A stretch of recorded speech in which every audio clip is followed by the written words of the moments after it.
Bismillahirrahmanirrahim. Assalamualaikum warahmatullahi wabarakatuh. Bapak Ibu para ASN yang kami hormati, di penghujung tahun 2022 ini kita sebagai ASN memiliki kewajiban untuk menyelesaikan SKP. Pada tahun sekarang ini ada tugas yang harus kita selesaikan, yaitu dengan mengisi tab integrasi. Adapun langkah-langkahnya sebagai berikut.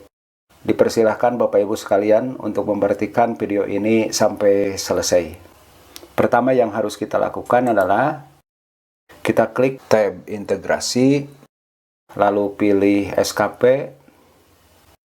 Di sini ada beberapa pilihan, namun yang diwajibkan kepada kita sebagai bawahan yang harus diisi adalah hanya tab realisasi hasil kerja saja.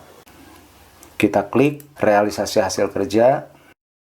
Nah, inilah Bapak Ibu perintah yang harus kita isikan, yaitu di sini ada perintah wajib diisi. Setiap tulisan wajib diisi, maka semuanya inilah yang harus kita kerjakan. Lalu bagaimanakah cara mengisinya? Nah, untuk pengisiannya yakni kita dengan memperhatikan tab indikator. Misalnya seperti di sini, yang menjadi indikatornya adalah jumlah sertifikat atau rencana hasil kerja. Ya, untuk rencana hasil kerjanya yaitu terlaksananya pengembangan diri mengikuti diklat fungsional yang lamanya antara 30 sampai 80 jam. Maka kita bisa isikan sebagai dasar buktinya dengan mendapatkannya sertifikat. Atau kita bisa isikan dengan kata-kata lain, yaitu misalnya memiliki sertifikat atau mendapatkan sertifikat, ya. Nah, selanjutnya kita isi yang kedua. Untuk yang kedua ini, yang menjadi rencana hasil kerjanya adalah terlaksananya kegiatan pembelajaran, mengevaluasi dan menilai hasil pembelajaran, menganalisis hasil pembelajaran, dan melaksanakan tindak lanjut hasil penilaian. Sementara yang menjadi dasar buktinya, kita akan membuat laporan pelaksanaan kegiatan. Maka sebagai isinya di sini kita bisa mencantumkan yaitu dokumen laporan pelaksanaan kegiatan.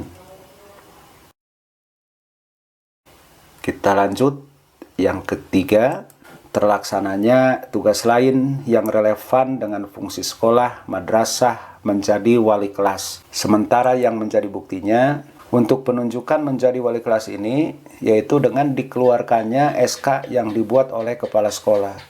Maka sebagai buktinya kita bisa tuliskan yaitu SK penugasan kepala sekolah atau atasan langsung. Berikutnya, rencana kegiatannya adalah terlaksananya kegiatan yang mendukung tugas guru sebagai pengawas ujian penilaian dan evaluasi terhadap proses dan hasil belajar tingkat sekolah. Ini pun sama halnya seperti tugas penunjukan sebagai wali kelas. Kita diberi tugas untuk menjadi pengawas atau panitia, yang memberi tugasnya adalah kepala sekolah. Maka ini pun kita bisa isi dengan SK penugasan kepala sekolah. Selanjutnya, terlaksananya menjadi anggota organisasi profesi sebagai anggota aktif. Ini maksudnya anggota PGRI. Untuk isi dari organisasi profesi ini bisa kita cantumkan yaitu kepemilikan KTA atau memiliki KTA.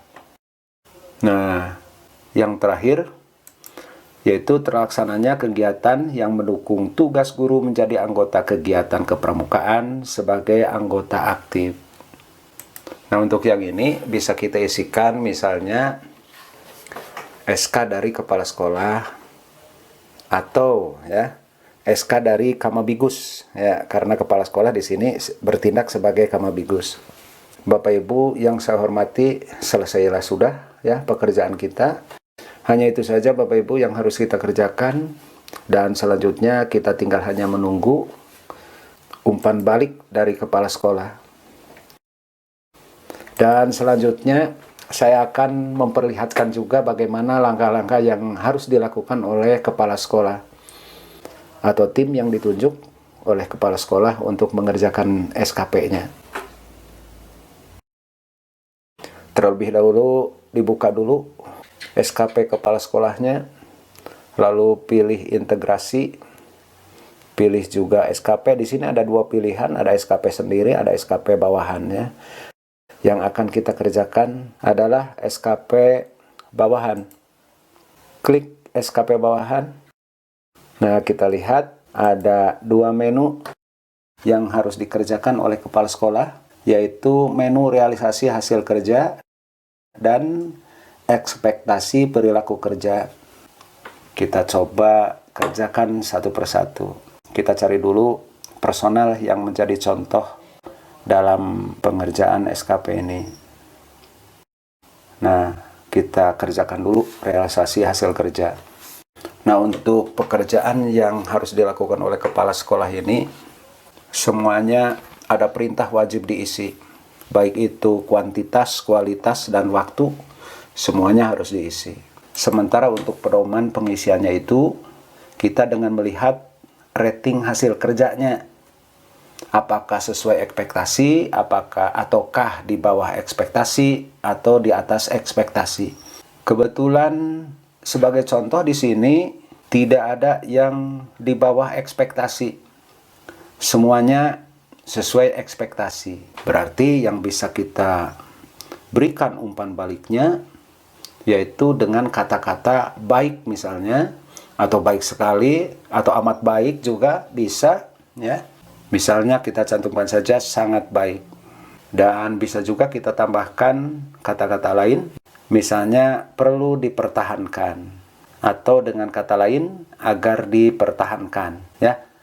Bapak Ibu tinggal hanya menyesuaikan saja kata-katanya yang kiranya cukup baik untuk dijadikan kata operasional dari umpan balik ini. Di sini ada juga tombol yang harus diisi, yaitu tombol emoticon. Kalau kita akan isikan emotnya, kita pilih emot yang sesuai dengan kata baik tadi, misalnya dengan jempol atau orang ketawa. Ya, di sini juga ada jempol jenis lain. Untuk emotnya kita bisa pilih misalnya jempol. Yang penting jangan mencantumkan emot yang tidak sesuai dengan kata-kata di atasnya. Kalau sudah selesai, pilih simpan. Oke. Nah, inilah hasilnya. Akan terekam di sini. Sangat baik. Perlu dipertahankan. Dan ada emotnya yaitu emot jempol. Selanjutnya untuk kualitas. Untuk kualitasnya sangat baik juga. Nah, perlu diingat Bapak Ibu, kalau memang kata-katanya sama dengan yang di atas, kita bisa copy paste saja, ya. Copy saja yang ada di atas. Kemudian di sini tinggal paste saja.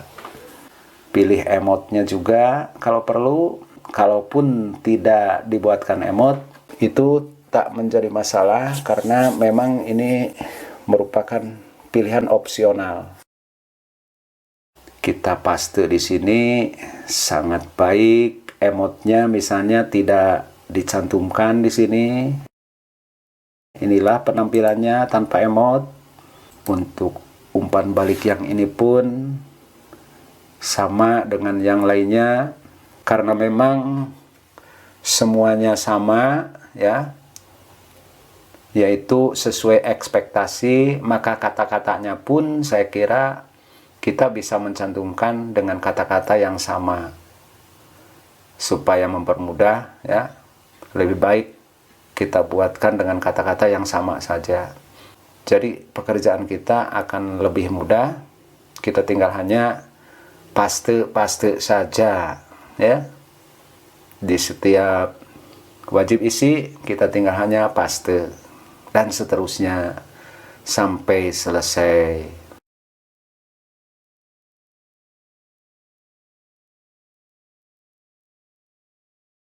Selanjutnya kita kerjakan lagi, yaitu tentang ekspektasi perilaku kerja. Terlebih dahulu kita pilih tab integrasi, lalu pilih SKP bawahan. Selanjutnya cari personal yang akan kita nilai yang ada di tab ekspektasi kerja. Ini pun hampir sama dengan realisasi hasil kerja. Sementara untuk penilaiannya yang didasarkan pada ekspektasi kinerja yang dilakukan oleh personal bersangkutan, ya. Baik itu dalam hal pelayanan, akuntabilitasnya, kompetensinya, kemudian keharmonisan di dalam bergaul, loyalitasnya terhadap pimpinan atau instansi ataupun kepada negara. Kemudian cara beradaptasi dan kolaboratif atau kerjasama dengan sesamanya. Akan tetapi jika kita lihat dari ekspektasi kinerja yang dilakukannya, yaitu sesuai dengan ekspektasi, maka tentunya untuk umpan balik dari perilaku ini pun kita bisa memberikan penilaian yang baik. Ya, misalnya kita isikan dengan kata baik. Di sini ada dua penilaian, yakni ekspektasi khusus pimpinan dan umpan balik perilaku. Jikalau kita akan isikan baik, ya, dan semuanya baik, seperti biasa kita copy paste saja. Dari contoh ini kita copy, lalu untuk langkah selanjutnya tinggal paste saja. Demikianlah Bapak Ibu pekerjaan yang harus kita kerjakan di akhir tahun 2022 ini, yaitu dengan mengisi tab integritas. Langkah-langkahnya seperti tadi, baik sebagai bawahan ataupun atasannya sudah lengkap saya berikan contohnya. Mudah-mudahan ini semua akan memberikan pengalaman dan kemudahan bagi Bapak Ibu sekalian dalam pengisian SKP. Mohon maaf Bapak Ibu jika penyampaian saya ini kurang berkenan di hati Bapak Ibu sekalian. Yang sebenarnya saya lakukan ini hanya keberanian saja, karena memang pengetahuan tentang SKP ini yang saya miliki hanya didasarkan pada pengalaman saja. Tapi meskipun demikian, mudah-mudahan saja ini ada manfaatnya. Terima kasih atas perhatiannya. Mohon maaf atas segala kekurangannya. Saatnya saya mohon pamit untuk undur diri. Wassalamualaikum warahmatullahi wabarakatuh.